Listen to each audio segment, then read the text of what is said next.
Bien, bonsoir.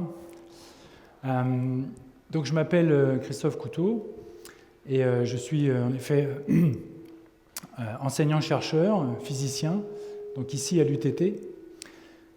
Et je suis directeur du laboratoire Lumière, Nanomatériaux et Nanotechnologies, qui est une unité de recherche entre l'UTT et le CNRS.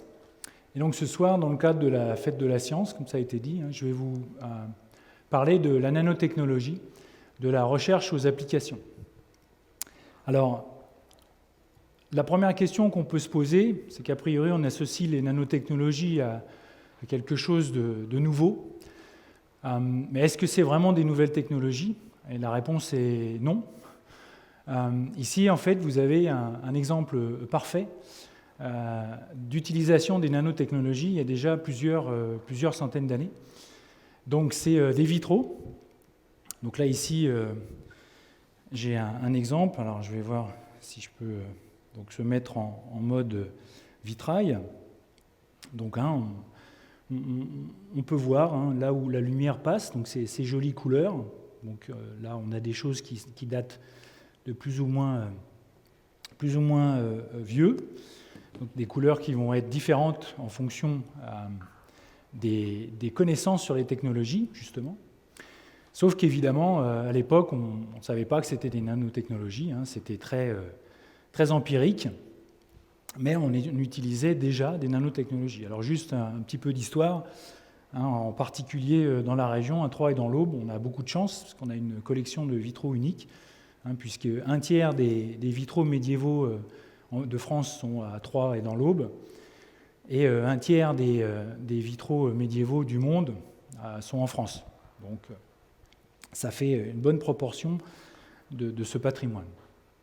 Alors, pour rentrer un petit peu déjà dans le sujet, comment ça marche? Pourquoi on a ces belles couleurs? Alors, l'idée, c'est un phénomène de diffusion par des nanoparticules.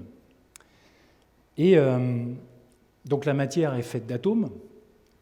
Donc là, je vous ai représenté l'image d'un atome. Donc un atome, c'est un noyau avec donc des charges électriques positives qu'on appelle des protons.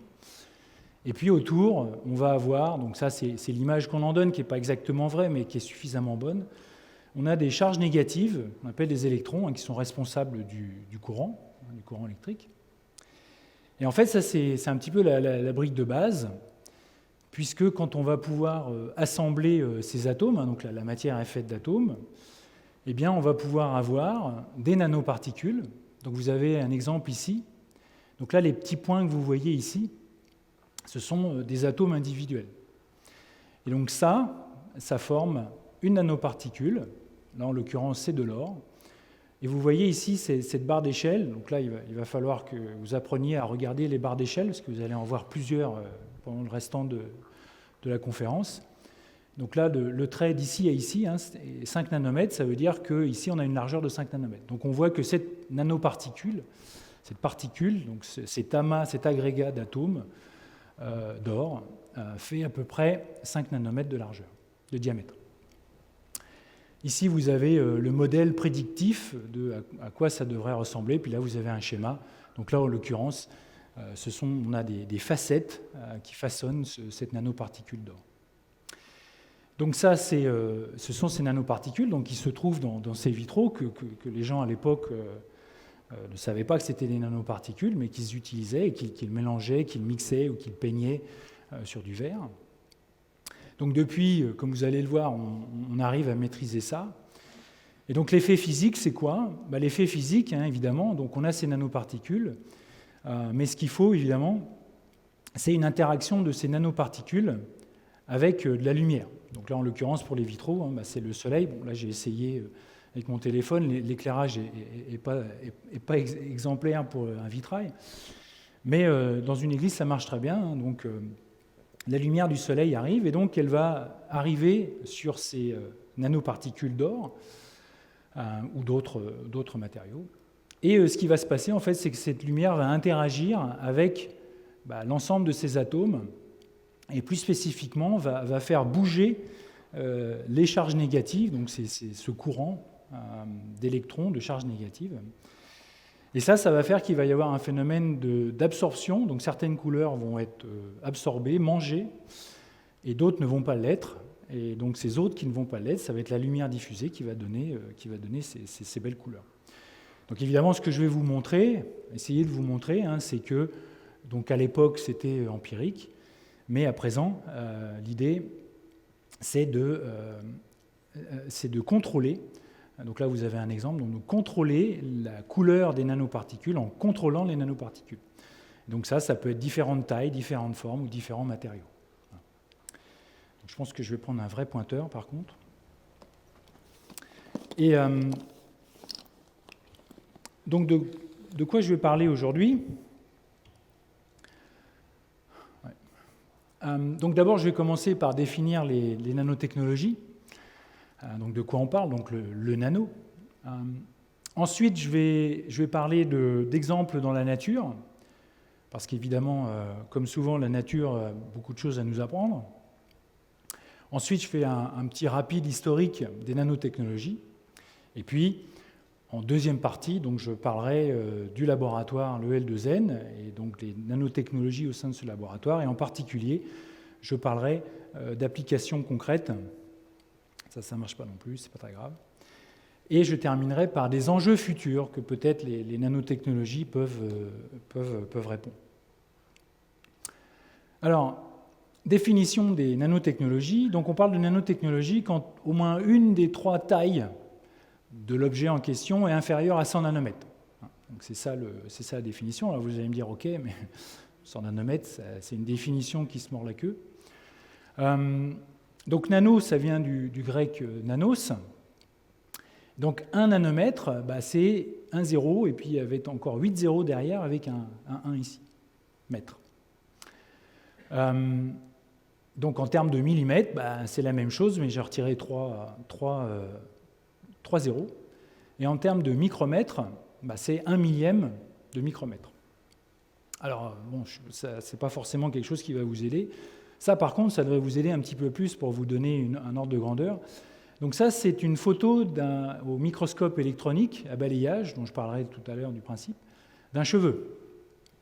Et donc, vous voyez, je vous avais promis, on a la barre d'échelle ici. Et cette barre d'échelle, ce trait rouge, c'est à peu près 20 micromètres. D'accord ? Donc ça veut dire qu'un cheveu, typiquement, alors ça dépend d'où vous venez, on n'a pas tous les mêmes épaisseurs de cheveux. Enfin, en moyenne, un cheveu va avoir un diamètre d'à peu près 100 micromètres. Et donc, une fois que vous allez encore diviser ça par 1000, eh bien là, on va commencer à parler du nanomètre, et en tout cas des tailles typiquement qui nous intéressent pour les nanotechnologies. Et alors, pour un petit rappel, j'ai commencé par parler de l'atome. Donc pour aller à l'atome, donc ces nanoparticules, vous avez vu ces petites billes, en fait c'était des atomes qui s'agrégeaient pour former la nanoparticule.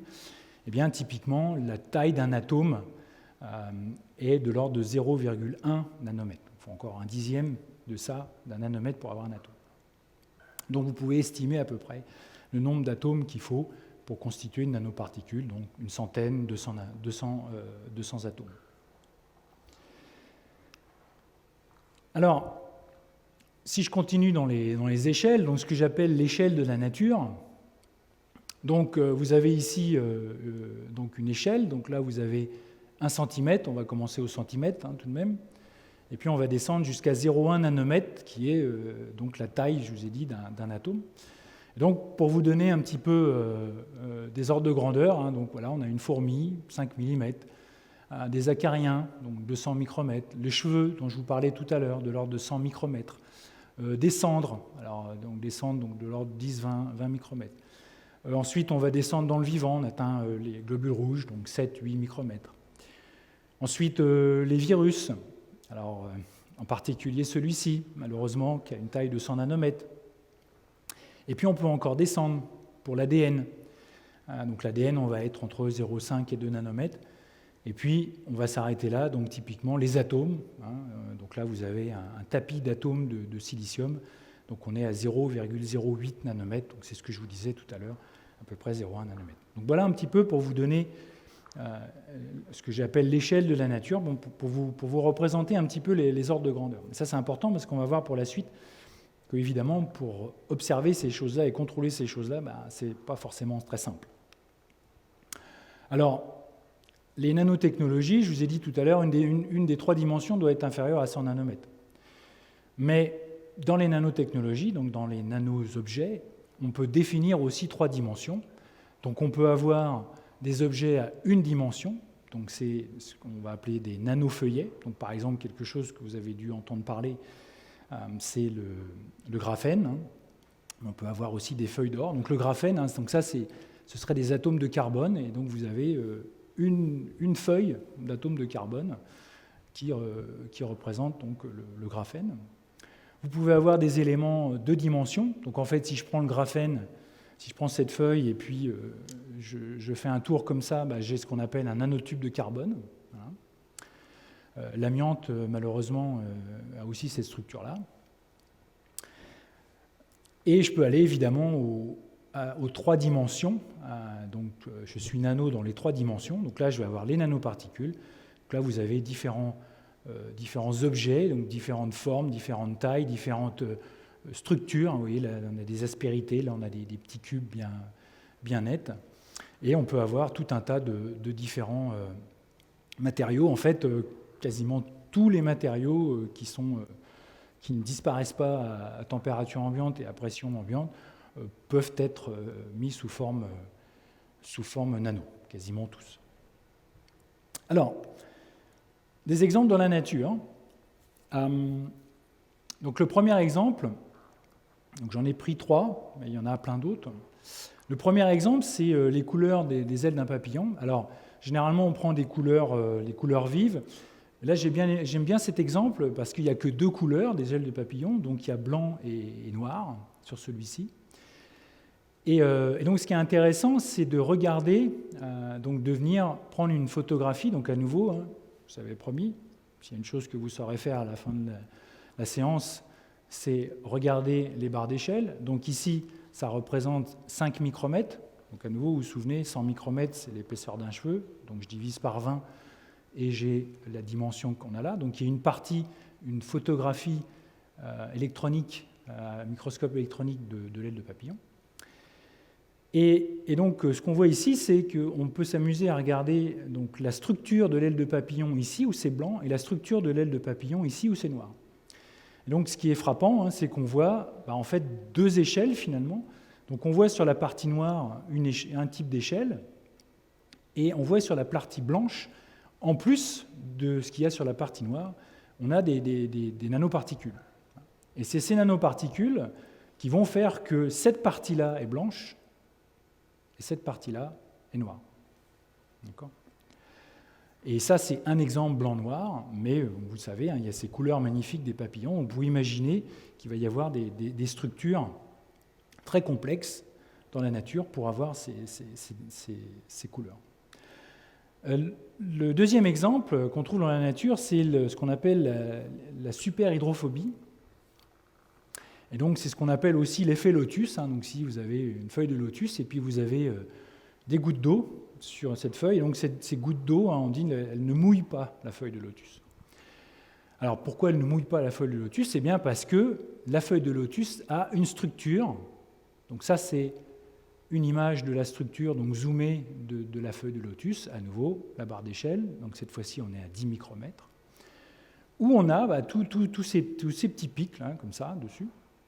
Et en plus, si on zoome encore un petit peu plus, donc sur un de ces pics ici, on voit qu'il y a une deuxième sous-structure avec vraiment des toutes petites aspérités. Donc là, vous avez un schéma. Donc vous avez une échelle, on va dire, micrométrique, c'est ces dômes-là. Et puis, vous avez une deuxième structure nanométrique par-dessus. Et c'est la combinaison des deux qui fait que cette feuille devient super hydrophobe et donc qui est impossible à mouiller. Vous avez des choses assez similaires sur certains insectes, comme celui-ci, hein, qui peut marcher sur l'eau. Et donc, en fait, si on va regarder, donc c'est la même chose, hein, au bout de ses pattes.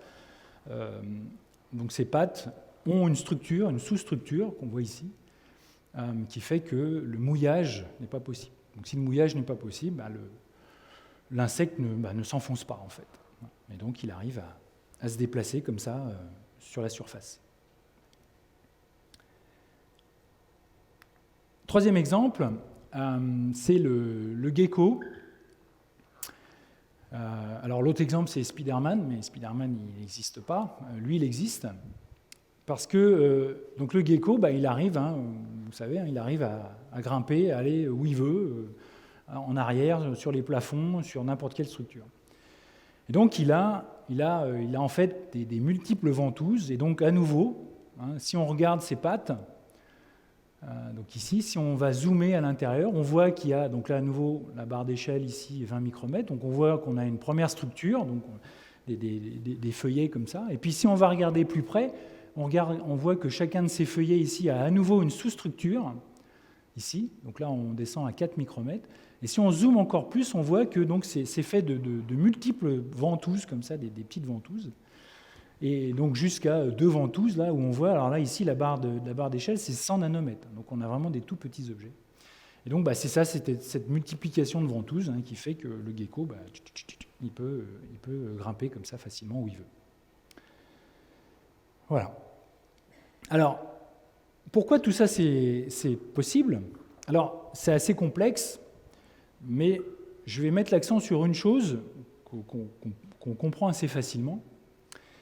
Donc ici, vous avez un graphique où vous avez le diamètre d'un objet, donc qui va de 1 mm à 1 nanomètre. Et ici, vous avez la quantité d'atomes en surface, en pourcentage. Et donc, ce que vous voyez, c'est que cette courbe-là, donc elle est plate, elle est faible jusqu'à un certain moment, et puis là, elle commence à monter. Alors, qu'est-ce que ça veut dire, ça ? Donc, qu'est-ce que c'est que cette courbe ? Cette courbe, ça vous dit que si je prends un morceau de sucre, d'accord, ce morceau de sucre, ou si je prends un solide plutôt, on va prendre un morceau de fer, un cube en fer, il est fait d'atomes. Mais moi, ce qui m'intéresse, c'est de regarder le ratio entre les atomes qu'il y a en surface et les atomes qui constituent tout ce cube, donc en volume. On peut bien comprendre qu'ici, le rapport entre tous les atomes qui constituent le cube et ceux qui sont à la surface va être faible, dans le sens où il y aura beaucoup plus d'atomes qui constituent le cube qu'il n'y en a qui sont à la surface. Donc on est par ici. Par contre, vous l'avez vu tout à l'heure, quand je vais réduire à des tailles de 10 nanomètres, tous ces petits grains, là, c'est des atomes qu'on voyait tout à l'heure. Donc là, on voit bien que le ratio entre les atomes sur la surface et les atomes à l'intérieur, il peut aller même de quasiment 1, c'est-à-dire que j'ai autant d'atomes à la surface qu'à l'intérieur. Donc l'image du sucre, c'est que si je prends un cube en sucre, ça ressemble à ça, et puis si je le coupe en deux, c'est ça, en 4, et puis si je continue à tous ces petits grains de sucre, en fait, je vais avoir une surface développée qui va être beaucoup plus grande. Et donc ça, c'est ça l'idée. On va dire, c'est la propriété essentielle qui différencie le nano des autres échelles. C'est que vous avez plus d'atomes, ou autant d'atomes en surface que vous avez en volume. Alors vous allez me dire, ok, mais et alors ? Bien, il faut se souvenir que les atomes, c'est les constituants élémentaires, mais que le premier constituant après l'atome, c'est la molécule. La molécule, c'est quoi ? C'est 2 atomes ensemble. D'accord ? Donc ça veut dire quoi ? Ça veut dire que les atomes, ce sont des objets qui interagissent avec d'autres atomes pour former des molécules. Donc ça veut dire quoi ? Ça veut dire que les atomes ont un potentiel d'interaction qui est fort. Et en fait, c'est ce qui fait tout, c'est ce qui constitue la plupart des phénomènes qu'on observe. Et donc c'est ça qui va faire que sur un objet où il y a beaucoup d'atomes, ça veut dire que j'ai à présent un objet qui va potentiellement interagir beaucoup et fortement avec son environnement. Contrairement à un cube en fer millimétrique, où j'ai des atomes à la surface, mais par rapport aux autres atomes en volume, qui eux vont prendre les propriétés de l'élément, c'est négligeable ce qu'il y a en surface. Par contre, sur une nanoparticule, ce n'est pas négligeable. Donc là, tous les effets vont être multipliés. Alors, un exemple, c'est les particules nettoyantes d'oxyde de titane, TiO2. Alors, je vous montrerai d'autres exemples tout à l'heure, où on va avoir, par exemple, des effets où, quand j'ai ce type de matériau Au niveau macroscopique, j'ai quelque chose qui est opaque, la lumière ne traverse pas. Par contre, quand j'ai sous forme nanométrique, je vais avoir un objet qui va être transparent. Ça, c'est un exemple parmi d'autres, mais je vous en montrerai d'autres. Donc les nanotechnologies, aujourd'hui, il y en a déjà partout. Donc il y en a dans les pointeurs laser. Donc c'est ce qu'on appelle des puits quantiques. C'est des couches de semi-conducteurs empilés qui vont permettre l'émission laser.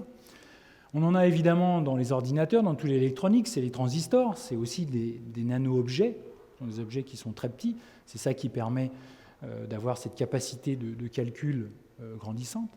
On a aussi dans les télés, les QLED, le Q c'est pour quantum, quantique, c'est parce que dedans on a ce qu'on appelle des boîtes quantiques, donc ce sont des objets luminescents de taille nanométrique. On en a aussi dans les pneus ou dans la crème solaire. Donc là, dans les deux cas, ça va être des nanoparticules de type oxyde de zinc qui vont être des nanoparticules qui vont absorber les rayonnements UV. Donc pour la crème solaire, c'est mieux, mais pour les pneus aussi, pour éviter que le pneu ne puisse se détériorer avec le soleil. On en a aussi, si vous achetez des chaussettes, alors apparemment il y en a qui s'appellent nano-silver. On a aussi des fibres, alors là c'est à une dimension, donc des nanofibres d'argent dans les chaussettes pour éviter les bactéries par exemple, parce qu'on va en voir des exemples tout à l'heure. L'argent est une bonne façon est un métal qui est un conducteur qui va interagir avec les bactéries et qui va les tuer finalement. Évidemment, il y a d'autres exemples où il y a des nanotechnologies. Alors, je ne sais pas si vous étiez au courant, mais en voici des exemples. Ce n'est pas forcément les bons exemples, donc je vais vous montrer tout à l'heure. Donc nous, en tout cas, on évite de travailler vers ce genre de choses, mais ça existe, il faut le savoir. Donc dans les bonbons, dans les pastilles à café, dans le cosmétique aussi, beaucoup, malheureusement, on met ça sur la peau. Mais également il y a certains pansements où on a ça. Bon, donc ça, il y a des interrogations. Je ne veux pas évacuer la question, mais je m'attends à avoir la question, donc je suis prêt à faire face à la question. Mais pour dire que les nanotechnologies se trouvent partout, pas forcément des endroits où on aimerait. Mais en tout cas, on a un objet qui nous permet de faire des choses, dans tous les cas, qui sont uniques de par le dimensionnement des nanotechnologies. Alors, pour faire un petit retour en arrière, donc les nanotechnologies, ça a une histoire qui est relativement récente finalement, et en particulier le concept de miniaturisation. Donc en 1959, un célèbre physicien, Richard Feynman, a fait une conférence qui s'appelait « There is plenty of room at the bottom ». Donc, traduction, en fait, il y a plein de place au fond. Et qu'est-ce qu'il avait par là en tête? C'est qu'il disait, mais si on arrive à construire justement ce que je vous ai montré, des objets à partir des atomes, les atomes, en fait, c'est des objets très complexes et on peut faire des choses très complexes avec. Et donc avoir des propriétés différentes. Et au passage, il a eu le prix Nobel de physique en 1965, mais pas pour ça. Et une des choses qu'il avait dit, par exemple, on peut mettre les 24 volumes de l'encyclopédie britannique, à l'époque il y avait 24 volumes, et puis c'était en papier, sur une tête d'épingle. On a des microscopes électroniques, dont je vais parler juste après, qui peuvent permettre de faire ça. Et la petite histoire fait, évidemment, il avait raison, la petite histoire fait qu'en 2000, donc vous avez ici, alors à nouveau, une barre d'échelle, donc cette fois-ci vous avez la barre d'échelle ici, entre les deux flèches, où c'est 400 nanomètres. Donc en gros, ça veut dire qu'une lettre fait 400 nanomètres. Et donc ici, ce que vous avez, as soon as I mention, c'est en fait le discours de cette conférence de Feynman. Donc c'était des chercheurs qui se sont amusés à faire ça. Donc ça, c'était en 2000, pour montrer, en effet, que la prédiction de Feynman était correcte. Au passage, donc le terme nanotechnologie avait été introduit en 1974 par Nokio Taniguchi, donc, qui a le premier utilisé le terme nanotechnologie. Alors, les nanotechnologies ont vraiment pris leur essor quand souvent on a été capable de les observer, puisque je vous ai montré tout à l'heure ces nano-objets. Vous avez compris que déjà à l'œil, vous voyez bien, un cheveu, on peut le voir. On peut couper un cheveu en 4, comme on dit, on peut encore le voir, mais après c'est tout. Donc si je veux le couper en 1000 et voir ce qui se passe, avec mes yeux, je ne le verrai pas. Avec mes yeux, mais aussi avec un microscope optique. Avec ça, je ne le verrai pas non plus, en fait. Donc il faut un autre outil. Et donc c'est là où, donc en 86, ces 3 personnes ont eu le prix Nobel. Donc Ernst Ruska, pour le microscope électronique qui avait été, donc les premiers microscopes électroniques qui avaient été faits en 1933 à Berlin. Et puis, ces 2 messieurs, Binnig et Rohrer, donc, qui étaient à IBM à Zurich, en Suisse, qui en 81 ont poussé vraiment au retranchement le microscope électronique et qui ont permis vraiment l'observation fine et complète, donc des images que je vous ai montrées tout à l'heure, on voit les atomes, de ces nano-objets. Donc là, c'est ça, à partir du moment où je peux observer ce que je fais, c'est formidable, parce que je peux faire des essais, regarder comment je fais pour avoir mes nano-objets, et puis ensuite les observer, ça marche pas, je recommence, et ainsi de suite. Donc ça a été vraiment important. Alors comment ça marche? Ici, je vous ai mis, alors c'est un microscope optique, mais à l'envers, donc c'est celui-ci. Pourquoi à l'envers? Parce que en fait, un microscope électronique, généralement, il est dans ce sens-là. Donc qu'est-ce qu'on a ici? Ici, on a le spécimen qu'on veut observer. Donc ça va être l'objet qu'on veut observer, donc avec un microscope optique comme celui-ci. Donc ici, vous allez avoir aussi un spécimen que vous voulez observer. Avec un microscope optique, il vous faut amener de la lumière pour éclairer l'objet. Donc ici, typiquement, ici, vous avez un petit miroir qui va permettre de capter la lumière et d'envoyer vers l'objet. Vous avez ensuite une lentille, un objectif, qui va collecter la lumière, et puis une autre lentille qui va vous permettre de faire une image de l'objet, mais bien sûr zoomée, magnifiée, par rapport à l'objet original. Donc ça, c'est optique. Et en fait, avec un microscope électronique, on a la même chose, sauf qu'au lieu d'envoyer de la lumière, on va envoyer ces électrons dont je vous parlais tout à l'heure. Donc là, on va avoir finalement la même chose. Donc on a le spécimen ici qu'on va observer, l'échantillon qu'on va observer. On va avoir un canon à électrons. On va avoir des lentilles optiques, sauf que là, ce n'est pas optique, c'est magnétique, ces lentilles qui vont guider ces électrons vers l'échantillon. Ensuite, on va avoir d'autres lentilles magnétiques qui vont récupérer ces électrons qui sont passés à travers l'échantillon, et ça ira ensuite sur un détecteur. Sauf que là, le détecteur, ce n'est pas l'œil. D'accord ? Et c'est là toute la différence entre celui-ci et celui-ci, c'est que les électrons vont nous permettre d'observer des objets beaucoup plus petits que ne peuvent faire les photons, la lumière. Et donc aller jusqu'à des tailles en fait subnanométriques, donc voir les atomes comme on a vu tout à l'heure. Alors, et on peut, à la suite de ça, il y a eu d'autres types de microscopes qu'on appelle microscopes à force atomique. Alors voici un exemple de microscope à force atomique. Donc, dans la continuité de ces travaux-là, donc en 1989, toujours donc les mêmes chercheurs, IBM, ont fait donc ce logo IBM, sauf que là, quand même, ce qu'on voit, c'est que ces points blancs-là, c'est des atomes de xénon. Donc, 35 atomes de xénon pour former le logo IBM. D'accord ? Alors, comment ils ont fait ça ? Ils ont utilisé le même principe d'avant, sauf qu'ils ont vraiment poussé les limites de retranchement de leur microscope. Le principe est le suivant. Le principe, c'est que, donc ici on a l'échantillon, donc on a ici une représentation de l'échantillon, et puis ici on va avoir une pointe métallique très effilée. Et l'idée, c'est qu'au bout de cette pointe métallique, forcément au bout de la pointe, à un certain endroit, il va y avoir des atomes, notamment un atome au bout du bout. Et l'idée, c'est que cet atome, quand je vais le rapprocher de la surface de mon échantillon, qui est de mon spécimen, qui est lui aussi fait d'atomes, eh bien, je vais avoir une interaction entre ces deux atomes. D'accord ?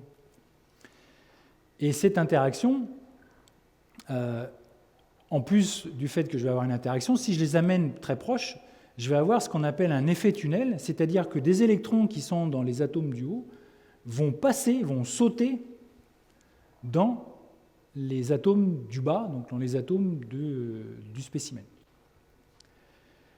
Et ça se passe sur des échelles extrêmement faibles. Et ça se passe surtout c'est possible surtout parce qu'on a une interaction qui est très forte. Donc ça veut dire que si on règle bien la distance entre les deux, donc pour ça, on a derrière une source de tension en fait constante entre la pointe métallique et l'échantillon qu'on veut, avec ce qu'on appelle une boucle de rétroaction, c'est-à-dire faire en sorte que l'on contrôle la distance entre les deux, eh bien on peut arriver à prendre un atome ou à déplacer un atome et à le mettre à un endroit donné. Donc c'est comme ça qu'ils ont réussi à faire ça. Donc après ils ont continué. Donc il y a alors j'ai pas plus, c'est une vidéo YouTube, donc j'ai pas mis toute la vidéo, j'ai juste mis une image, mais vous pouvez aller regarder. Vous faites YouTube, vous écrivez A Boy and His Atom, et donc vous allez voir donc une image animée. Donc là, tous les points blancs, alors ce sont des molécules de monoxyde de carbone, donc c'est simple, là c'est 2 atomes, mais tous les points blancs, c'est une molécule unique de CO. Et donc il y a tout un petit film, donc vous voyez un petit garçon qui joue avec son atome, donc à la balle. Voilà, c'est assez fascinant. Et au passage, là vous voyez qu'il y a des espèces de vagues, là, et en fait ça c'est des interférences quantiques entre les différents atomes. Bien. Donc là, un peu, je vous ai brossé le cadre, on va dire. Donc, là, on définit les nanotechnologies, on a vu des exemples dans la nature et aussi dans la vie de tous les jours.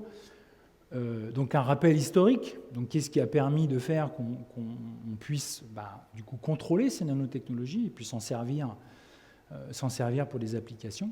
Donc, c'est essentiellement de pouvoir contrôler, surtout de pouvoir observer les nano-objets. Et donc maintenant, c'est l'essor des nanotechnologies depuis les années 90. Et donc c'est pas terminé, au contraire. C'est jusqu'où on peut aller, qu'est-ce qu'on peut faire, comment on peut résoudre certains problèmes grâce aux nanotechnologies. Donc nous, c'est ce qu'on essaie de faire au L2N dans le laboratoire. Donc je vais d'abord vous présenter le laboratoire et puis ensuite, donc je parlais d'applications concrètes, donc j'ai amené quelques exemples ici, de projets de recherche que l'on a, alors en particulier avec des entreprises, et en particulier, vous verrez, avec des entreprises qui sont locales, qui ne sont pas très loin d'ailleurs au passage, mais pas forcément, donc vous verrez qu'évidemment, la recherche, c'est international, donc vous verrez des exemples. Et puis, je terminerai par les enjeux futurs, parce qu'il y en a, et certains, il y en a qui ne seront pas une découverte pour vous. Donc au L2N, donc au laboratoire Lumière, Nanomatériaux, Nanotechnologie, donc ici vous avez le bâtiment, c'est le bâtiment X qui est quelque part par là. Donc moi personnellement j'adore travailler au bâtiment X, parce que ça je peux dire que je suis un X-Men, comme je suis un fan de Marvel, c'est très bien. Et plus sérieusement, donc dans ces bâtiments, on a nos laboratoires de recherche. Donc le L2N, c'est à peu près une centaine de personnes qui comprend des enseignants-chercheurs, donc comme moi, comme d'autres collègues. Donc là, il y a pas mal d'étudiants ici, donc vous les avez en cours en face de vous, enfin certains en tout cas. On a aussi des chargés de recherche CNRS, donc des chercheurs CNRS, puisque je vous ai dit que c'était le L2N est un laboratoire de l'Université de Technologie de Troyes et du CNRS. On a des personnels administratifs, et techniques et donc des ingénieurs pour faire tourner tous ces équipements. Vous allez voir, vous avez des photos ici, donc des équipements qui sont pas faciles à manier. Donc des gens très importants pour pouvoir faire en sorte que tout fonctionne comme il faut, entre autres. On a des doctorants. Alors là, à l'instant T, ça a même dû changer depuis hier, mais parce qu'en ce moment, ils arrivent, donc ça change tous les jours. On a 51 doctorants. Donc des doctorants, ce sont des étudiants. Il y en a quelques-uns dans la salle, d'ailleurs, quelques-unes, au moins, ça c'est sûr. J'en ai vu. Donc, qui sont des étudiants doctorants, donc pendant 3 ans, qui vont travailler sur un sujet de recherche défini pour obtenir un doctorat par la suite. Ce sont des gens très importants.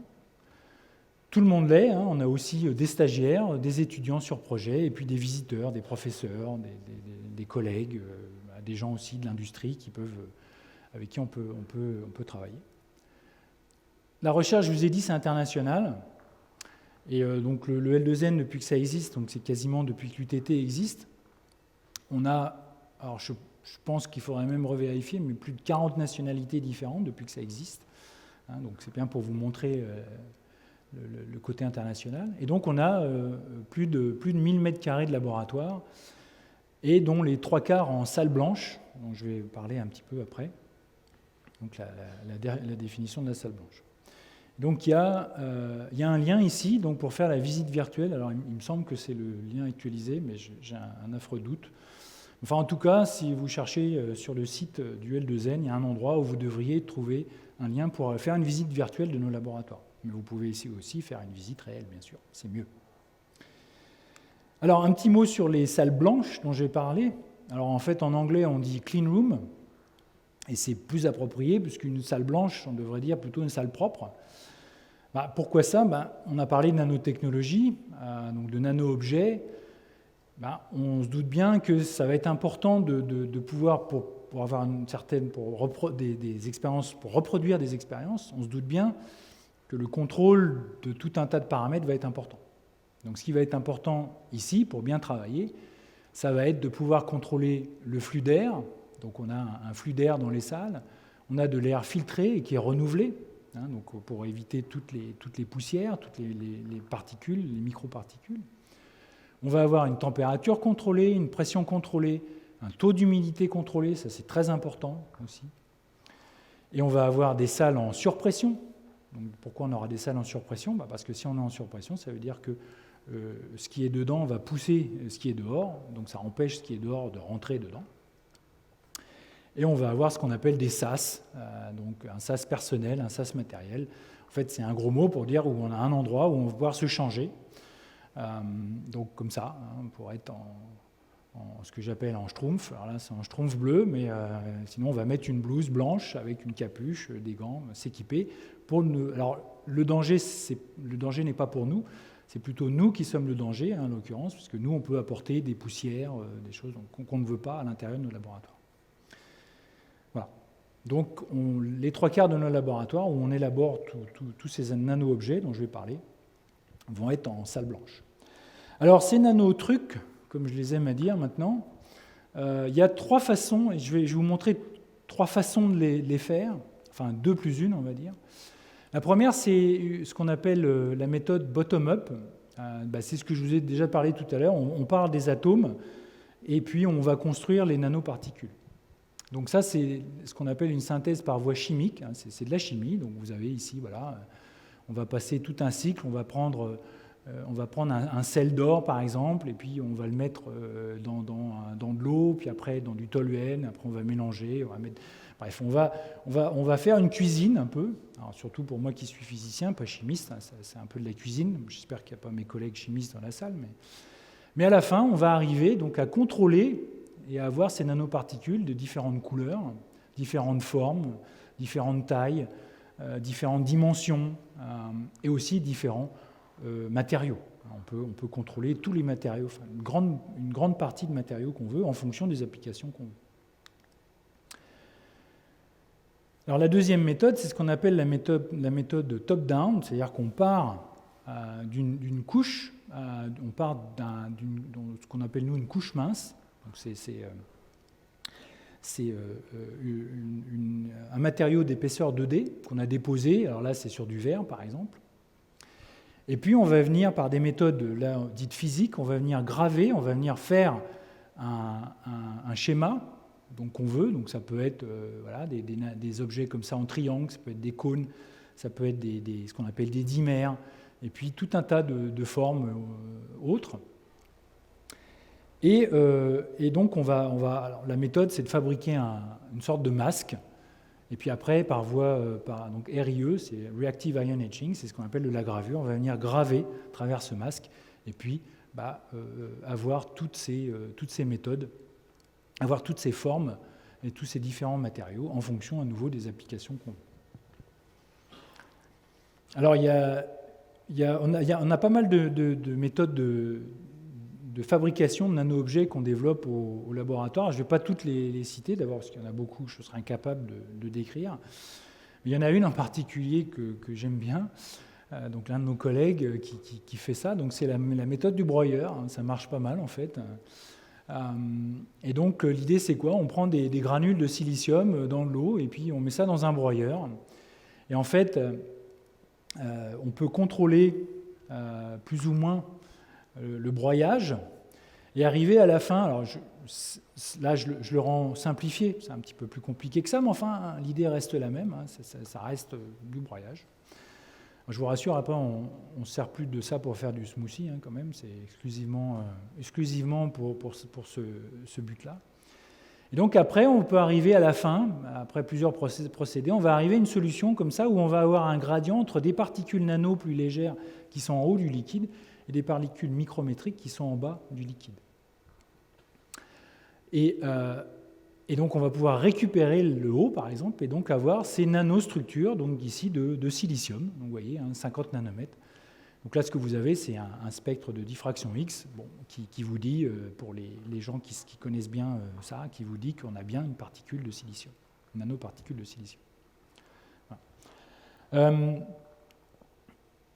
Alors, ah oui, avant la troisième méthode, je voulais vous montrer quand même, j'ai amené des exemples. Donc ici, vous avez, donc là, par les voies, alors si je reviens, les voies chimiques, donc c'était par ces méthodes de synthèse-là. Donc vous avez des exemples ici. Hein. Donc là, ce que vous avez, ça va être typiquement des nanoparticules d'or, donc de différents diamètres ou de différentes formes. Donc là, en l'occurrence, sur ce qu'on voit ici avec tout le dégradé de couleur, c'était des nanobâtonnets et la longueur du bâtonnet changeait. Et en fonction de cette longueur-là, hein, on a parlé de... Ah, il n'y a plus de son, si. De diffusion de la lumière tout à l'heure, eh bien, on a différentes couleurs. Donc là, vous avez des exemples ici. Mais vous pouvez avoir d'autres couleurs. Vous avez un beau rouge, donc là en l'occurrence c'est de l'or, oui. Ici vous avez un beau jaune, voilà, même fluorescent carrément. Après vous avez quelque chose un petit peu plus violet, etc. Vous pouvez avoir donc tout le panel des différentes couleurs possibles et imaginables. Alors, et la dernière méthode, la plus une dont je parlais, c'est une méthode qu'on appelle nano-assemblage, et ça c'est une méthode assez propre à notre laboratoire. Et ça résonne avec ce que j'ai montré tout à l'heure, l'effet papillon. Parce que qu'est-ce qu'on a ici? En fait, on va avoir deux structures. On va avoir une première structure en 3D comme ça. Ici, ce que vous avez, ce sont des lignes de polymère, de plastique, de polymère. Et vous avez ce qu'on appelle un wood pile, un tas de bois comme ça en 3D.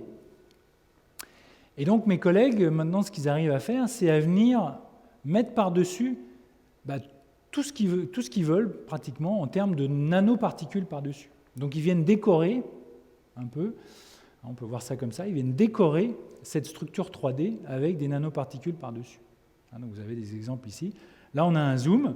Donc ici, derrière, vous avez un de ces traits en polymère, et puis ici par-dessus vous avez des boules, donc là c'est des billes de polystyrène, hein, vous voyez, donc qui suivent bien, qui sont accrochées tout le long du fil. On peut même aller plus loin, hein, ici, donc là on a une barre d'échelle de 100 nanomètres, et donc là ce que vous avez ici, donc on aperçoit ici, là, c'est un cube, en fait c'est un cube en or, donc vous voyez typiquement les dimensions, on est à peu près à 120 nanomètres peut-être de côté. Et puis, par-dessus, là, ces espèces de boursouflures qu'on voit mieux ici, c'est du polymère, mais il y a d'autres petits points par-dessus, ces pointes. Ça, c'est des QD, dans notre jargon, c'est des quantum dots, c'est des boîtes quantiques, donc c'est des nano-objets. Et là, typiquement, vous voyez la taille, hein, donc ces petits points, on est à des objets qui font 10 nanomètres. Et ce sont des objets fluorescents. Donc on voit là comment on peut arriver à nano-assembler, donc à arriver à des choses qui sont micrométrique, sachant que la structure elle-même est plus grosse. Hein, donc là, on est déjà zoomé, mais on a quelque chose qui fait peut-être 10 microns par 10 microns. Et on peut avoir des choses plus grandes. Ensuite, on peut aller donc plus loin, on peut venir mettre nos nanoparticules par-dessus. Alors à nouveau, tout un tas de nanoparticules, ça peut être magnétique, ça peut être pour des propriétés mécaniques, optiques, tout ce qu'on veut. Et jusqu'à un contrôle, je dirais, ultime, où on a vraiment des nano-objets de taille même 100 nanomètres, 10 nanomètres, qui sont assemblés ensemble. Alors, pourquoi tout ça? Il y a plein d'applications, notamment une des applications, c'est de faire ce qu'on appelle des métamatériaux, c'est-à-dire que ces objets-là,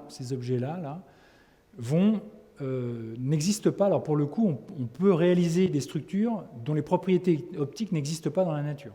Par exemple, c'est l'effet de la cape d'invisibilité d'Harry Potter. Alors en fait, la physique vous dit que c'est possible. Bon, dans la pratique, c'est plus difficile, mais la physique vous dit que c'est possible. Et pourquoi c'est possible? En réussissant à contrôler comme ça ces nanostructures, et en particulier en contrôlant l'interaction de la lumière avec ces nanostructures. Et alors, on avait fait un spécial Noël, donc l'année dernière. Je vous rassure, c'est pas qu'on ne sait pas quoi faire, on a du travail, mais c'était pour montrer, pour bien illustrer cette capacité d'avoir différentes échelles. Donc là, ce que vous avez, c'est un arbre de Noël. Et donc, si on fait un petit zoom de cet arbre de Noël, donc on voit qu'ici, il y a des billes. Alors, la structure de l'arbre de Noël, c'est un polymère. Donc, c'est du plastique qu'on a polymérisé. Les petites billes que vous voyez ici, ce sont des billes qui contiennent des molécules fluorescentes. Et ça, c'est ça qui donne la couleur verte, me semble-t-il. Et par-dessus, on ne voit pas là, mais toute cette granularité-là, ce sont ces boîtes quantiques dont je parlais, donc c'est des objets encore plus petits. Puisque là, typiquement, si vous voyez la barre d'échelle, on est à 200 nanomètres. Là, on a tous ces petits objets-là, en plus par-dessus, et c'est eux qui donnent la couleur rouge. Donc là, la superposition de ces deux couleurs, rouge et verte, c'est en fait deux images superposées où on vient amener le faisceau laser ou l'illumination optique pour avoir une couleur, et puis une autre illumination optique pour avoir l'autre couleur. Et donc après, on a fait un petit film avec ça. Ah oui, et j'ai un autre petit film, voilà. Là, vous avez, faut que je le lance peut-être, oui. Vous avez alors la structure, bon, ça, je trouve que c'est pas mal. Vous voyez la structure qui se réalise en temps réel de l'arbre de Noël. Donc là c'est pas la partie nano, c'est la partie ossature en polymère. Donc voilà, je pensais, donc c'est rigolo, peut-être le remettre. Enfin, moi j'aime bien en tout cas, mais au départ il n'y a rien. Puis on voit l'arbre de Noël qui se révèle en fait. C'est un processus de révélation comme on peut en avoir en photographie finalement, de lithographie. Alors, pourquoi on fait tout ça? Alors d'abord, une grande partie de notre travail, c'est ce que j'appelle de la création de savoir et de connaissances. Donc les choses qu'on essaie de faire, c'est de publier dans des revues internationales et de déposer des brevets. Donc là, je vous ai mis des exemples récents de choses qu'on a faites. Ensuite, une partie de notre métier, pour présenter aussi le métier de chercheur, donc c'est le thème aussi. Et une fois qu'on a fait ça, ce qui est bien, c'est de présenter nos travaux dans des conférences internationales. Alors, donc là, on a des doctorants ici, doctorante en l'occurrence, doctorant qui soutient sa thèse ici. Donc la nouveauté, évidemment, depuis récemment, c'est que là, on a des conférences qui peuvent se faire en ligne, alors qu'avant, c'était pas trop, ça se faisait pas trop. Maintenant, on le fait plus, mais bon, peu importe. Donc ça fait partie des choses. Donc création de savoir et de connaissances, donc c'est ce qui va nous intéresser en premier lieu. Et puis après, donc je l'ai dit tout à l'heure, je vais terminer par les applications. Donc évidemment, c'est d'essayer d'utiliser ces nano-trucs pour faire des choses utiles, de préférence. Donc je vous ai mis quelques exemples, on va terminer là-dessus. Le premier exemple, c'est un exemple de biocapteur. Et donc celui-ci, donc là je vous ai amené l'objet en question, donc c'est le IPSO, donc c'est un appareil qui est fabriqué par l'entreprise Phase Lab Instruments. Alors, on est très, très fiers de cette entreprise, parce que c'est une start-up qui a débuté en 2018 et qui est une start-up montée par un des enseignants-chercheurs du laboratoire. Donc c'est une start-up issue de la recherche du laboratoire.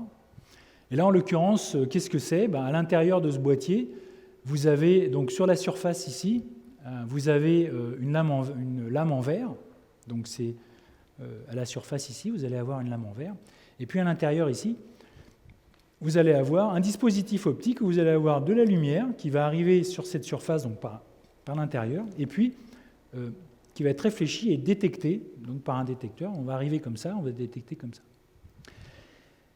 Et ce qui est donc le cœur de cet appareil, c'est l'interface ici où on va avoir ce qu'on appelle une puce fonctionnalisée. Alors là, en l'occurrence, c'est pour faire donc un biocapteur qui va permettre la détection d'un agent cible, donc d'un virus, par exemple, c'est assez à la mode, mais ça peut être d'autres choses, via un flow. Donc c'est pour ça que vous avez une partie qu'on appelle microfluidique, donc c'est cette partie-là qu'on n'a pas sur l'image ici, mais c'est cette partie-là. Donc vous allez injecter, par exemple, du sang, injecter ça pour l'analyser, et puis récupérer ça et le jeter après. Mais surtout, donc, une fois que ça va passer au niveau de cette interface, il va y avoir une interaction avec la lumière. Et l'idée ici, c'est de voir un changement de l'indice optique, du milieu lorsque la cible qu'on veut, donc le virus, va venir s'accrocher sur cette puce fonctionnalisée. Donc sur cette puce, on va avoir quelque chose qui va accrocher, qui va dire « Ah, s'il y a le virus, je le prends ». Donc c'est le processus d'antigène-anticorps.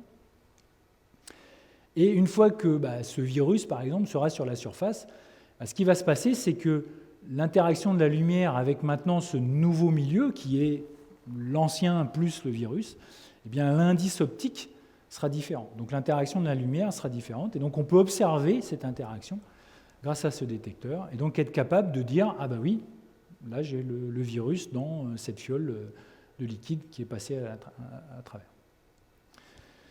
Donc il y a une collaboration. Alors vous voyez, c'est international avec des collègues de Taïwan. En fait, c'est un ancien doctorant qui est maintenant professeur là-bas, et de notre laboratoire, un ancien doctorant de notre laboratoire, qui est professeur là-bas, qui lui développe toute la partie, enfin une partie de la puce fonctionnalisée. Et donc nos collègues, donc la FaceLab Instruments, développent l'instrument optique.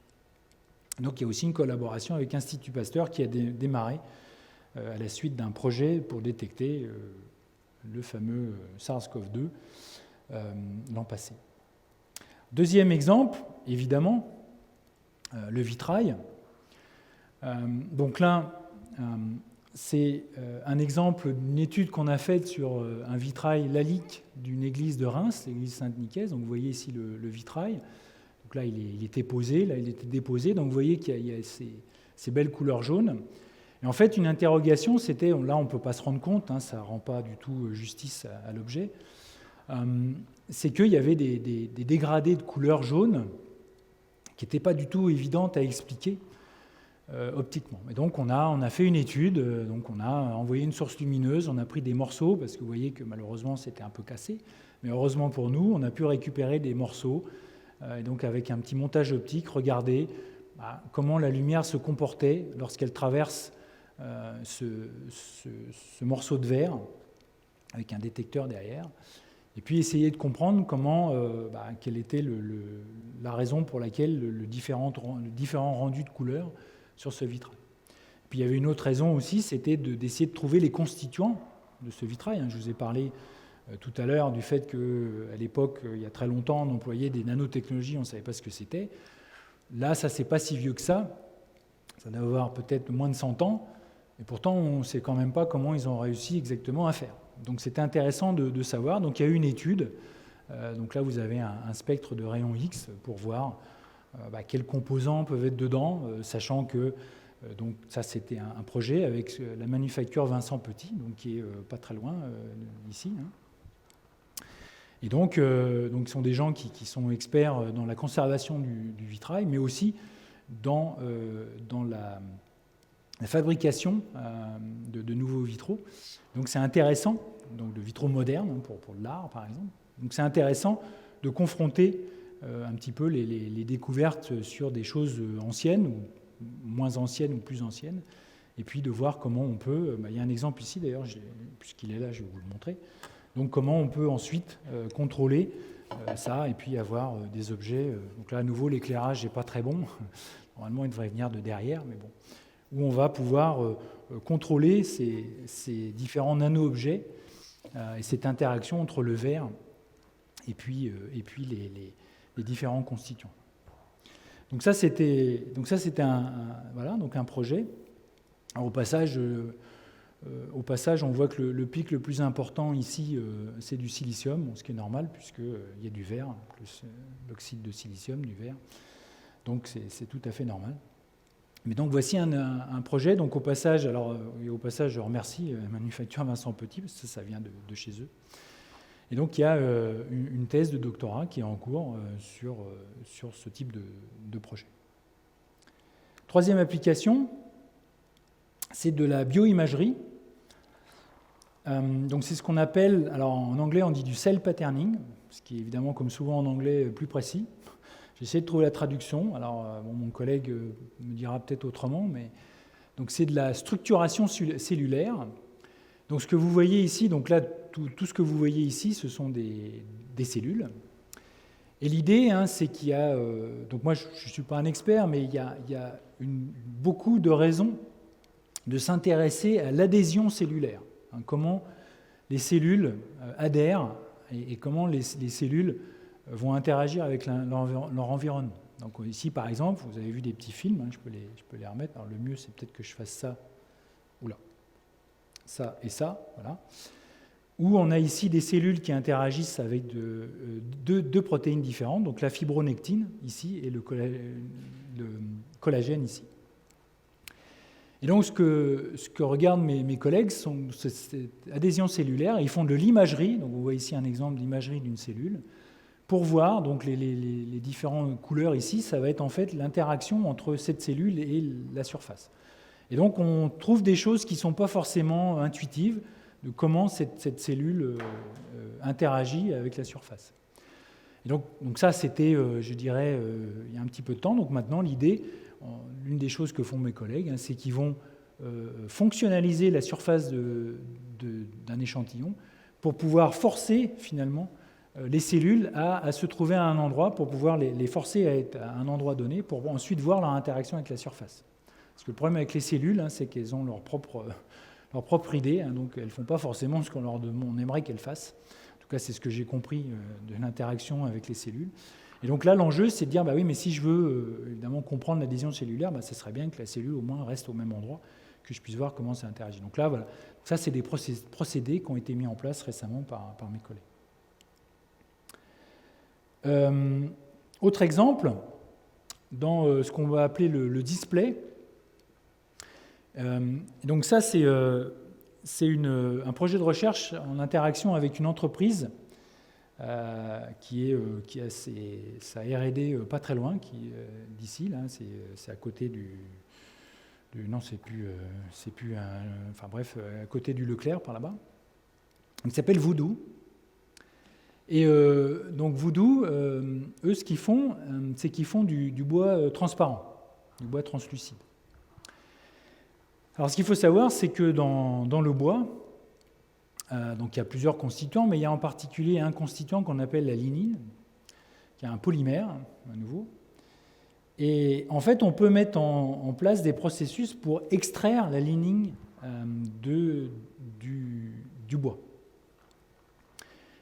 Et ensuite, on peut la remplacer par un autre polymère pour modifier les propriétés du bois. Et donc, en l'occurrence ici, c'est de faire du bois transparent. Alors, je vous ai amené un exemple ici, plusieurs exemples. Donc ici, c'est pareil, à nouveau, l'éclairage n'est pas très bon, mais c'est pas grave. Comment je vais faire ?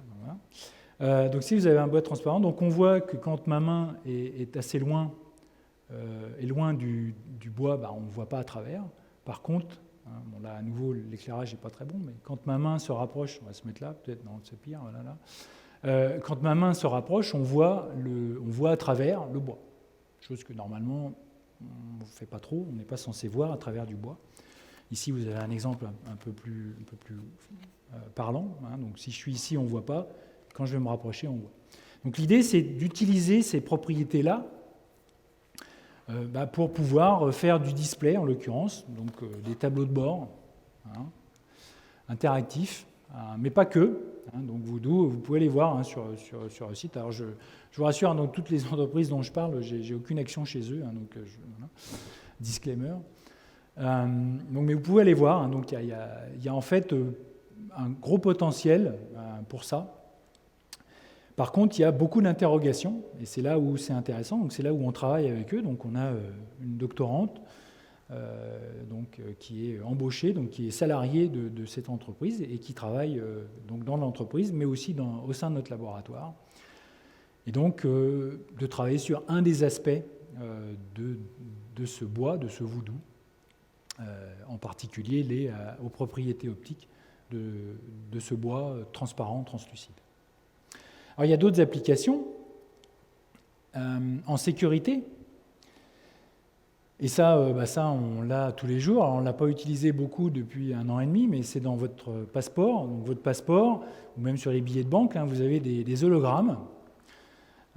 Et donc, ces hologrammes, c'est ce qui est censé sécuriser les billets de banque, les passeports.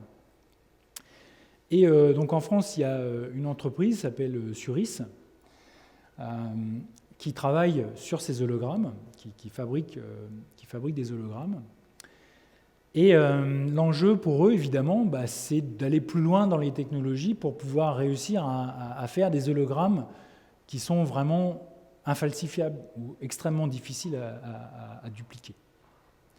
Et c'est là où les nanotechnologies peuvent aider, puisque donc l'idée, c'est de dire comment je vais pouvoir essayer de pousser les nanotechnologies pour avoir une technologie qui va être à la fois rentable dans le sens où je vais pouvoir, si je dois faire des billets de banque, on imagine bien qu'il va falloir que j'ai une technologie, donc ce qu'on appelle roll-to-roll, c'est-à-dire que je vais être capable de pouvoir fabriquer des hologrammes comme ça, à la demande, donc imprimer ces hologrammes, donc beaucoup, si je dois faire des billets de banque, ou d'autres d'ailleurs, ou d'autres choses, mais d'être capable d'en fabriquer beaucoup. Parce que ce que je vous ai montré tout à l'heure, toutes les techniques que je vous ai montrées tout à l'heure, même le broyeur, ça ne paraît pas très raisonnable pour pouvoir avoir une technologie viable en termes d'industrie pour les hologrammes, par exemple. Donc il faut trouver autre chose, et donc faire ce que mon collègue appelle du nano au kilomètre, pour pouvoir avoir, comme si on imprimait un journal. Là, cette fois-ci, on va imprimer des hologrammes avec des objets nanométriques qui vont être beaucoup plus difficiles à falsifier. Donc ça, en l'occurrence, c'est un projet de recherche de type laboratoire commun qui s'appelle InFine, qui existe depuis plusieurs années, donc entre le L2N, le laboratoire L2N, et puis cette entreprise Suris, en France. Et le dernier exemple d'application, c'est le recyclage de composants. Alors ça, c'est aussi avec une entreprise qui est dans l'Aube, qui s'appelle Artemis. Et l'idée, c'est quoi ? L'idée, c'est de dire qu'à l'heure actuelle, donc ça ne vous a pas échappé, on utilise des lampes à LED. Alors, outre le fait qu'il y a un intérêt à utiliser les lampes à LED par rapport aux ampoules qu'on pouvait avoir avant, l'intérêt énergétique, il y a d'autres questions qui, forcément, quand on a une nouvelle technologie, qui sont apparues, c'est que cet objet-là, contrairement à l'ampoule à filament qu'on avait avant, il est beaucoup plus complexe que l'ampoule à filament. L'ampoule à filament, c'était en gros un morceau de verre, un petit filament métallique, et puis un morceau de métal. Donc ça, c'est au moins l'avantage de ça, c'était simple à recycler. Là, il y a beaucoup plus de technologie dans ces lampes LED qu'il n'y en avait dans les lampes à filament. Et c'est ça d'ailleurs l'intérêt, et c'est ça qui fait qu'on a un gain en énergétique. Mais du coup, l'une des questions qui se posait dans ce projet, c'est de dire, en fait, donc ici vous avez la puce extraite toute seule LED du composant d'une ampoule. Vous avez déjà sûrement vu ça, on voit la petite puce jaune là, c'est ça la LED, le composant LED. Et à l'intérieur, comme on dit, il y a du quantique inside, Parce qu'à l'intérieur, en fait, ce que vous avez, c'est comme les pointeurs laser, donc ces lasers dont je vous parlais tout à l'heure. En fait, vous avez quelque chose de très complexe. Vous avez des multicouches de matériaux, donc des puits quantiques. Vous avez ici une photo, une coupe de ces matériaux. Et vous voyez ici, alors vous ne voyez peut-être pas bien, mais là, l'échelle, c'est 3 nanomètres. Donc vous avez des couches qui font quelques nanomètres, qui sont superposées les unes sur les autres.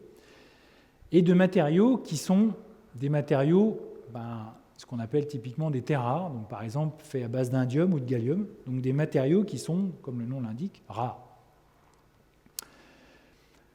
Et l'idée, c'est de dire comment on peut essayer de recycler tout ou partie de ces objets, sachant qu'au départ, c'était pas du tout gagné, ne serait-ce que pour recycler la grande majorité de ces objets. Donc il y a de la recherche qui se fait là-dessus. Donc là, très, très pratique, très concrète. Voilà, j'ai un objet, comment je vais faire? Donc voilà, je récupère ces lampes-là, donc c'est cette société-là, entre autres, qui récupère ces lampes, et donc qui s'interrogeait, de dire, mais qu'est-ce que je peux faire de tout ça? Comment on peut essayer de faire quelque chose de tout ça? Mais l'idée, ça va être de démanteler toutes ces ampoules, sachant que ça vous a pas... vous avez pu voir aussi que les ampoules LED, il y en a différentes tailles, différentes formes, différents types. Donc là, il y a un vrai enjeu. Donc de récupérer ce qui est récupérable, donc de mettre de côté par exemple la partie métallique, parce qu'il y a toujours une petite partie métallique pour refroidir, donc de récupérer cette partie-là. La partie optique cloche dessus, on peut peut-être la mettre de côté aussi pour la recycler. L'autre partie, on va dire chip lui-même, et puis aussi la partie elle-même active, qui est toute petite, mais qui est la plus c'est tout le coût de la LED vient en fait de ça. Et donc voir si donc le recyclage, mais aussi sur des démarches éco-responsables, donc voir comment on peut aussi voir peut-être une chaîne de réutilisation de ces éléments-là, parce que très souvent, en fait, par exemple les chips, donc cette base là qui émet la lumière, celle-ci, c'est pas ça qui a, quand la lampe ne marche plus, c'est pas ça qui marche plus, c'est ailleurs. Donc est-ce qu'il n'y a pas moyen de récupérer ça? Parce que c'est là où il y a tout l'intérêt de la LED pour pouvoir refaire une LED ou un autre composant. Alors, pour terminer, donc les enjeux futurs, j'en ai essentiellement trois. Oui. Le premier, c'est sur ce que j'appelle l'ère de la quantique. Alors, c'est nos amis québécois qui disent souvent ça. Moi, je dis plutôt l'ère de la physique quantique. Et donc, je vais pas rentrer dans les détails, mais l'idée, c'est quoi? Donc, ce que vous avez ici, c'est les années, donc 2019. Et ici, vous avez la taille des transistors. D'accord? Donc, des transistors qui sont dans tous nos appareils électriques. Et donc, vous pouvez voir que la taille, en fonction des années, diminue. Donc, c'est ce qu'on appelle la loi de Moore. Mais ce qu'il faut voir, c'est qu'à l'heure actuelle, on est sur des dimensions de l'ordre de 5 nanomètres. Vous voyez ici, ça, là, donc ce transistor-là, typiquement, l'épaisseur, c'est de 5 nanomètres. Alors, vous allez me dire, OK, mais quel est le problème avec ça? Le problème avec ça, c'est que là, on commence à arriver à des tailles où la physique quantique devient prépondérante. Et en particulier, un effet qu'on appelle l'effet tunnel quantique. D'ailleurs, j'en ai un petit peu parlé tout à l'heure, quand je vous ai dit que les électrons pouvaient sauter, là. En fait, ils ne sautent pas. C'est un effet tunnel. Et l'effet tunnel quantique, c'est un effet quantique qui vous dit que il y a une probabilité. Donc, cette barrière ici, c'est normalement une couche d'un certain matériau où le courant ne doit pas passer, parce qu'il ne doit pas passer là. Mais là, cette couche est tellement faible que la physique quantique vous dit qu'il y a une probabilité non nulle que le courant passe, en fait. Et ça, c'est embêtant parce que vous avez maintenant un transistor qui, quand il veut, décide d'envoyer un oui ou un non. Donc ça, c'est très embêtant. Et ça, c'est quelque chose lequel on ne peut pas lutter, c'est la physique qui vous dit, la physique quantique, c'est ça qui se passe. La physique quantique vous dit que l'effet passe-muraille est possible. Alors, pas à notre échelle, mais à l'échelle d'un électron qui veut traverser un mur, eh bien, il a une probabilité non nulle de traverser un mur de 5 nanomètres. Donc si nous, on essaye, on se fera mal, mais un électron, lui, à ces dimensions-là, il va y arriver. Donc là, il y a un véritable enjeu futur, c'est comment on va faire pour aller plus loin dans ces technologies-là, parce que là, on a finalement une fin en termes de réduction de taille. Deuxième enjeu, et là les nanotechnologies aussi peuvent apporter beaucoup, c'est l'enjeu des matériaux écologiques et abondants. Donc ce que vous avez ici, c'est le numéro atomique, donc ces différents atomes. Là vous en avez tous les différents atomes, Cu c'est cuivre, Zn zinc, Pb c'est le plomb, etc., etc. Donc ça c'est cette échelle. Et cette échelle-là, qui est une échelle logarithmique, peu importe, c'est l'abondance de ces matériaux en termes d'atomes, d'éléments, par 10 puissance 6 atomes de silicium. Peu importe, en gros, ça veut dire quoi? Ça veut dire que plus vous êtes en haut, plus vous avez ces atomes en abondance. Donc plus vous pouvez les utiliser, vous n'allez pas en manquer. Et plus vous allez être en bas, et moins vous allez les trouver. Donc par exemple, l'or, j'ai beaucoup parlé d'or ici, vous voyez que l'or est tout en bas.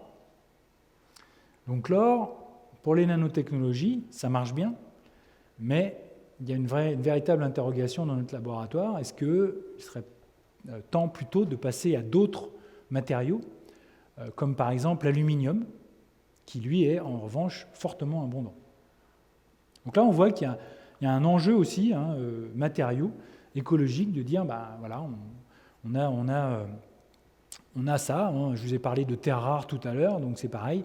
Le gallium, il est ici, donc c'est pas terrible en termes d'abondance, etc., etc. Donc on a le gallium, on a l'indium, je ne sais pas où il est, mais il doit être quelque part ailleurs, bref. Donc là, il y a un enjeu aussi donc pour nous donc d'utiliser des matériaux qui seront pérennes pour le futur. Et enfin, le dernier enjeu, enfin les multiples enjeux qu'on ne connaît pas trop. Je ne sais pas si vous avez déjà vu passer cette image-là ou quelque chose d'assez similaire. C'est les différentes vagues de cataclysmes qui peut-être nous attendent. Donc on en a déjà eu une. Là, on nous annonce la deuxième. Après tout ce bazar, maintenant, c'est la récession. Et puis, il y a la troisième qu'on nous annonce. Enfin, on nous annonce depuis un petit moment et à raison. Et donc là, les enjeux, ça va dire comment est-ce que les nanotechnologies peuvent répondre à certains de ces enjeux, évidemment pas tous. Donc la réponse est oui, pour certains de ces enjeux. Donc notamment l'énergétique, pouvoir avoir une réduction de la consommation énergétique, mais pas seulement. Donc la recherche, c'est du temps et de l'argent, ça en demande. Donc là, je vous ai mis forcément, tout ça, ça se fait pas malheureusement sur un coin de table, il faut du financement. Donc là, je vous ai mis tous les financeurs alors publics qui permettent à notre recherche de se faire, donc avoir toutes ces machines très chères qu'il va falloir utiliser pour pouvoir donc développer toutes ces technologies. Mais surtout, c'est une aventure humaine. Donc là, vous avez des photos prises à différents moments. Donc il y a des moments où c'était avant, et des moments après et pendant. Je vous laisse deviner de quoi je parle, évidemment. Donc c'est une aventure humaine. Donc là, vous avez, voilà, alors tout le monde n'est pas là, malheureusement, mais des photos de mes collègues. Donc ici, voilà, vous avez des doctorants. Alors je dis doctorants, parce qu'il y a des doctorantes, mais il y a un doctorant ici, mais donc, doctorant, doctorante ici. Voilà, là, vous avez un peu tout, des collègues. Donc certains des professeurs que vous pouvez peut-être reconnaître, d'ailleurs. De temps en temps, on sait aussi s'arrêter, heureusement. Mais ça, c'est important. Et en général, donc c'est le mot que je voulais faire passer. On l'a vu depuis un certain temps. Donc la recherche, ça demande beaucoup d'argent, mais ça demande aussi beaucoup de temps et beaucoup d'interaction, et notamment au niveau international. Et ça, c'est aussi un enjeu dont je n'ai pas parlé, mais un enjeu un peu politico-social ou sociopolitique ou socio-économique. Et on ne va pas forcément toujours dans les bonnes directions, mais en tout cas, il faut qu'on continue comme ça, parce que le savoir, c'est pas un pays, c'est pas une personne, c'est le savoir humain, ça se transmet. Donc avec ça, je vais m'arrêter. J'ai déjà fait plus que ce que j'avais prévu. Et donc, si vous avez des questions, je serai très content d'y répondre. Et avec ça, donc, je vous remercie de votre attention.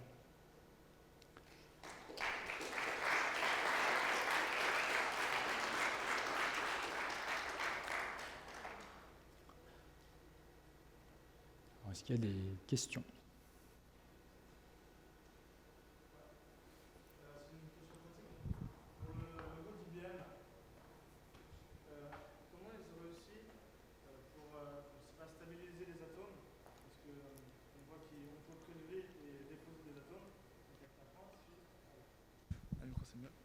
Donc, une question pratique à propos du logo d'IBM, c'est comment ils ont réussi à stabiliser les atomes et ne pas qu'ils interagissent entre eux, parce qu'on sait qu'on peut déposer et prélever des atomes avec la pointe, mais comment les stabiliser pour éviter qu'ils, je sais pas, qu'ils... Alors, ouais, bonne question. Il y a plusieurs, alors, évidemment, hein, ça c'est une expérience extrêmement complexe à réaliser. Alors, il y a plusieurs choses. D'abord, ça c'est fait sous ultravide, donc c'est fait dans une chambre ultravide, donc déjà il n'y a rien dedans. Ensuite, le premier logo, ça a été fait avec des atomes de xénon. Et les atomes de xénon, ce n'est pas au hasard, parce que les atomes de xénon, c'est des atomes dont la couche atomique est complète, c'est-à-dire que c'est des atomes qui n'interagissent pas. D'accord ? Donc c'est peu. Donc ça, c'est la première chose. Donc entre eux, il y a peu d'interaction. Et ensuite, l'idée, c'est que justement, les forces en présence, donc le contrôle, donc les forces en présence aux dimensions dont on parle, donc quasiment presque atomiques, font que l'interaction est tellement forte qu'on arrive à bouger l'atome indépendamment de l'interaction avec le reste. Après, là, c'est simplifié. Il y a d'autres paramètres que d'ailleurs, je ne suis pas forcément sûr de maîtriser. Mais enfin, les grandes lignes, c'est ça. Donc déjà un environnement qui fait qu'on est à ultravide. Ensuite, des atomes spécifiques. Après, tu as vu aussi que pour le petit bonhomme là, avec son ballon, là, c'est des atomes de monoxyde de carbone. C'est pareil, il y a une bonne raison pour ça. C'est que c'est aussi une structure qui fait que l'interaction va bien, on va dire. Et puis, surtout, donc, il y a ce contrôle, donc je parlais de boucle de rétroaction, hein, pour pouvoir vraiment maîtriser l'interaction qu'il faut, juste pour pouvoir un peu étirer l'atome, mais pas trop, pas le décoller, et puis ensuite pouvoir le bouger et le laisser à un endroit donné. Mais c'est assez bluffant. Ouais. Enfin, moi, en tout cas, je trouve ça très bluffant. Ouais. Est-ce qu'il y a d'autres questions ?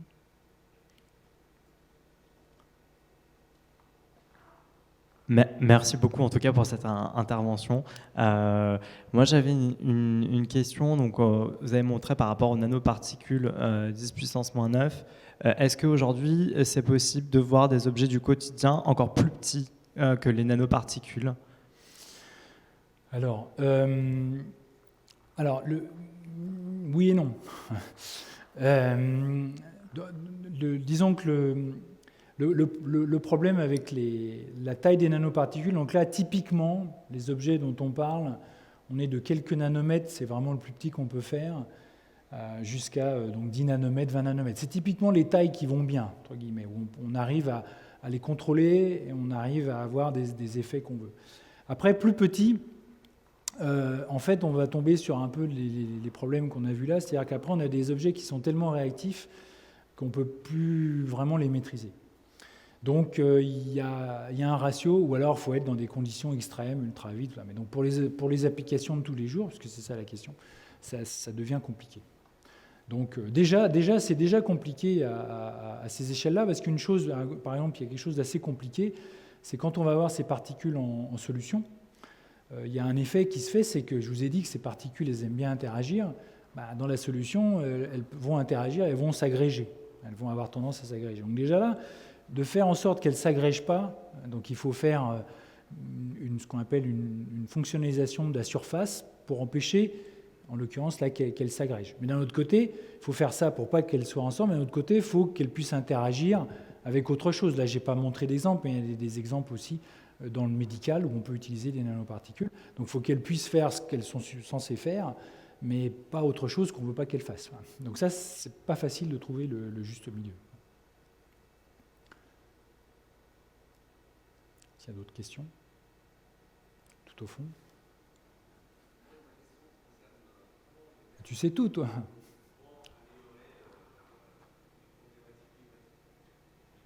Les problématiques climatiques. Alors, la réponse, c'est malheureusement, comment améliorer les problématiques climatiques ? Alors, malheureusement, je suis désolé, mais je ne sais pas. Si je savais, on n'aurait pas de problème. Non, là où les nanotechnologies spécifiquement se placent, c'est ce que je disais, l'efficacité énergétique. Donc par exemple, la LED, c'est des nanotechnologies. Donc on a le gain en énergie entre une lampe comme ça et nos anciennes lampes à filament, il est juste gigantesque. Et ça, c'est des nanotechnologies. C'est la superposition de ces puits quantiques qui a permis de faire en sorte que la lumière ne sorte que dans le visible, ce qui nous intéresse pour l'éclairage, et non pas à d'autres longueurs d'onde qui ne servent à rien, qui chauffent et qui ne servent à rien. Après, il y a d'autres exemples. Par exemple, un exemple dont je n'ai pas parlé, c'est aussi dans les panneaux solaires. Donc, tu sais que les panneaux solaires, tu vas avoir, donc à l'heure actuelle, c'est fait en silicium, donc ça va être des choses qui sont généralement assez épaisses, donc assez lourdes, et surtout qui demandent beaucoup de matériaux, et qui sont pas forcément, enfin, qui ont l'efficacité qu'elles ont.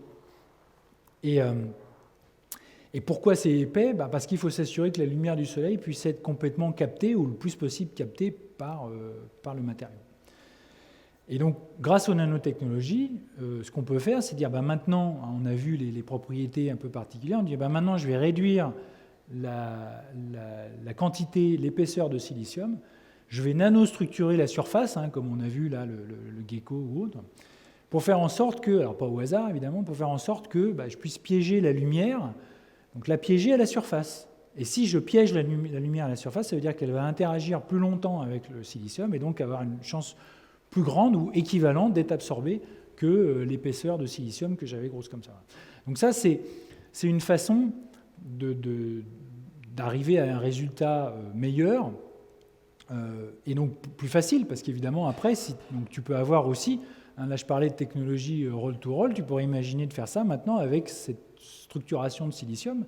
Donc tu pourrais placarder tes panneaux solaires comme de la peinture, enfin comme du papier peint plutôt.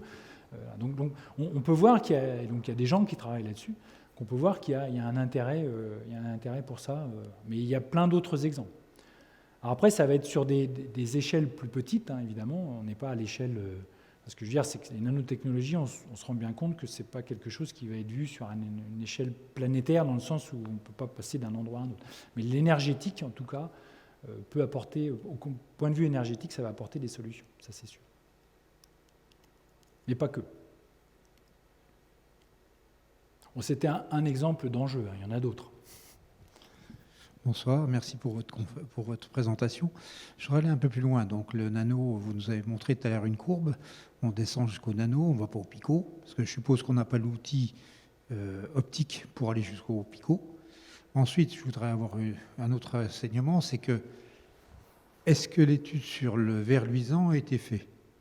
Puisque le verre luisant lui donne de la lumière, donc ça veut dire qu'au niveau nano, il y a bien une composante chimique qui permet d'avoir du verre luisant. Donc pourquoi ne pas créer demain une lumière sans électricité avec ce type de nano, de picot Parce que je suppose que si on s'arrête au nano, c'est parce qu'on n'est pas capable d'aller plus loin. Nanomètre.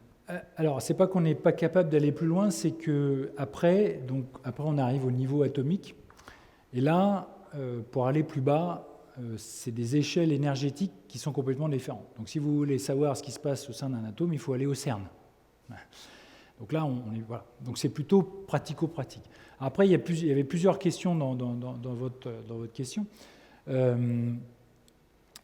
Donc pour ce qui est des verres luisants, donc il y a des études qui sont faites là-dessus.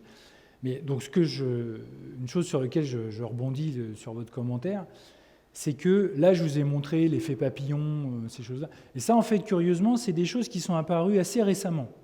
C'est-à-dire que les gens ont commencé par faire des nanotrucs, comme j'aime à dire, et puis après, ils se sont dit, mais en fait, je me demande si dans la nature, il n'y a pas déjà des objets comme ça. Et donc, on a commencé à regarder ça, et maintenant, c'est ce qu'on appelle le biomimétisme. On se dit, tiens, oui, le gecko, il fait ça, comment on peut essayer de le copier ? Et c'est pas du tout simple, en fait, c'est pas du tout une mince affaire. Donc là, pour les verres luisants, c'est ce qu'on appelle de la chémiluminescence, donc c'est à partir il me semble, parce que je ne suis pas du tout un expert là-dedans, mais c'est à partir d'une réaction chimique. Donc il y a des études qui sont faites là-dessus, je vous rassure, il y a peu de choses sur lesquelles on ne fait pas d'études. Par contre, donc là, c'est nano forcément, mais ça va être plutôt au niveau chimique, moléculaire. Donc à nouveau, sachant que ce n'est pas du tout mon domaine. Mais il y a des choses. Alors après, il faut aussi bien être conscient qu'il n'y a pas rien sans rien. Donc, voilà. Donc, une réaction chimie lumineuse va forcément avoir un coût énergétique aussi. Il va demander des composants chimiques.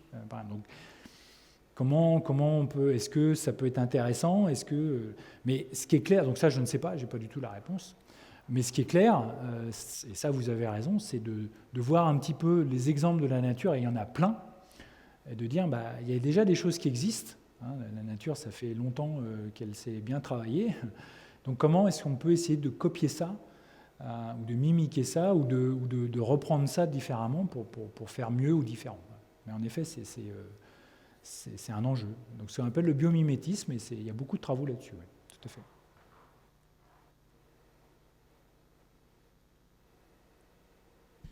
Donc si j'ai bien compris, pour passer au picot, il faut une énergie électrique beaucoup plus importante, si j'ai bien compris. Et est-ce qu'on a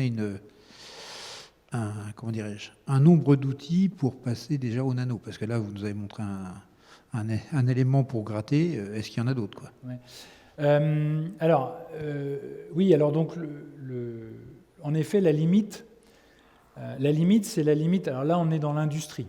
Donc, si vous voulez, au niveau de l'industrie, il y a un rapport coût, forcément, pour les transistors. Est-ce que ça va valoir le coût Donc, les méthodes optiques, l'avantage de faire ces transistors par gravure, par méthode optique, l'avantage, c'est que ça peut être fait, et c'est ce qui se fait à l'heure actuelle, c'est peu coûteux. On peut faire les mêmes designs avec, en effet, le microscope électronique dont j'ai parlé. On peut faire des choses plus petites, mais inutile. Enfin, vous vous doutez bien que ça ne paraît pas très raisonnable d'utiliser ce type d'appareil pour faire ces structures-là. Donc, on ne va pas faire ces structures-là. Mais de toute façon, en fait, c'est ce que je disais tout à l'heure, l'un des enjeux dont je parlais, on n'a pas forcément envie d'aller plus petit, parce que ce que je voulais montrer tout à l'heure par l'ère quantique, c'est qu'en fait, une fois qu'on va être plus petit, trop petit, je dirais, de toute façon, les règles du jeu sont changées. Donc de toute façon, quand bien même on arriverait, même au niveau industriel, à dire je peux faire des transistors d'1 nanomètre, de toute façon, le transistor ne se comportera pas du tout comme le transistor. Donc de toute façon, ça ne marchera pas. Donc là, il y a un travail en parallèle de ça qui se fait, qui dit, par contre, est-ce que je ne peux pas me servir de la physique quantique, de cet effet tunnel dont je parlais, pour pouvoir faire un nouveau transistor, vous voyez, et donc qui va avoir de nouvelles propriétés, et donc là qui va me permettre d'aller plus loin.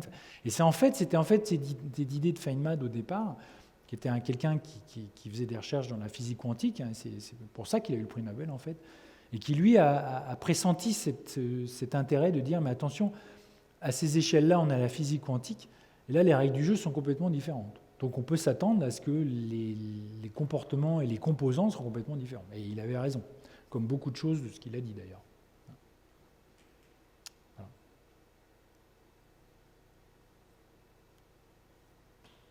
Je ne sais pas s'il y a d'autres questions. Je pense que vendredi soir. Tout à l'heure, vous avez parlé à un moment d'interférence quantique, et je voulais savoir si c'était un phénomène à rapprocher des interférences, comme il y a l'expérience connue des bifentes, où on voit les interférences. Et est-ce que c'est à rapprocher de ça avec un flux d'électrons qui passerait dans ces fentes? Et du coup... C'est ça. C'est le même principe, oui. Donc les interférences dont tu parles, je pense que tu penses à des interférences optiques, ou aussi des interférences que tu peux avoir avec de l'eau. Les interférences, c'est un phénomène d'onde, en fait. Donc, si je prends un bac d'eau avec 2 trous, j'envoie des vagues, en fait, je vais avoir des interférences. Mais ça, c'est pas quantique, c'est classique. C'est des ondes, en fait. Et donc, la lumière, c'est aussi une onde, c'est une onde électromagnétique, donc on peut le comprendre comme ça. Mais là où je parlais de quantique tout à l'heure, c'est qu'en effet, quand tu vas commencer à avoir des objets tels que l'électron, ou le photon même, un seul photon, un seul grain de lumière, tu peux montrer que tu vas avoir des interférences de la même façon avec un objet unique en fait. Et là, ça devient plus du tout intuitif. Parce qu'une des choses contradictoires un peu, c'est que tu dis, mais c'est le principe de l'effet tunnel de ce qu'on appelle la superposition quantique, c'est qu'en fait, quand tu as 2 trous pour créer tes interférences d'ondes d'eau, là tu vas avoir les 2 trous, tu vas avoir un électron et tu vas voir une accumulation, quand tu vas faire beaucoup de mesures, tu vas avoir aussi un phénomène d'interférence. Donc tu vas en déduire que finalement l'électron, il est passé par les deux trous en même temps en fait. Il a interféré avec lui-même. Là, ça paraît un petit peu bizarre, mais finalement, la physique quantique te dit ça, te dit, bah oui, l'électron, il a interféré avec lui-même, cet objet-là. C'est un objet quantique. Les règles du jeu ont changé. Donc c'est ce qu'on voit, là. Mais donc là, c'est au-delà. Donc là, ça rejoint la question de tout à l'heure. On se dit, ah bah là, c'est des trucs incroyables. On peut peut-être essayer de se servir de ça pour d'autres applications, d'autres. Donc l'ordinateur quantique, par exemple. Je ne sais pas si tu as entendu parler de ça. Il y a beaucoup de choses. On dit, est-ce qu'on ne peut pas faire un ordinateur avec les règles du jeu de la physique quantique qui va nous permettre de faire des choses incroyables. Et ça, c'est une autre histoire dont je peux parler aussi. Je serais très heureux d'en parler d'ailleurs. C'est mon dada. En tant que chercheur. S'il n'y a pas d'autres questions, je pense qu'on a bien travaillé. Voilà. Merci.